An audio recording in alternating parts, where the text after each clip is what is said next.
దేవుళ్ళందరిలోకి తొలి దైవంగా మనం భావించేటువంటి మహాగణపతి ఆవిర్భవించినటువంటి రోజు.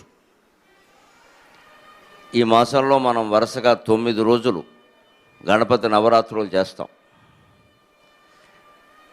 తర్వాత వాళ్ళ అమ్మగారు వస్తుంది, పార్వతీదేవి. మా అబ్బాయికి 9 రోజులు చేశారు, మరి నా సంగతి ఏమిటంటే, నీకు 10 రోజులు చేస్తామమ్మా అని ఆశ్వయుజ మాసంలో దసరా చేస్తాం ఆవిడికి, ఓ రోజు ఎక్కువ. తర్వాత వాళ్ళ నాన్నగారు వస్తాడు, మా అబ్బాయికి 9 రోజులు చేశారు, మా ఆవిడికి 10 రోజులు చేశారు ఉత్సవాలు. కుటుంబాన్ని పోషిస్తున్నది నేను, యజమాన్ని, బిచ్చమెత్తి మరీ పోషిస్తున్నాను వీళ్ళందరినీ, నా సంగతి ఏమిటంటాడు. ఆయనకి నువ్వు నెలంతా చేస్తాను నాయన, కోప్పడకన కార్తీక మాసం నెలంతా చేస్తాను.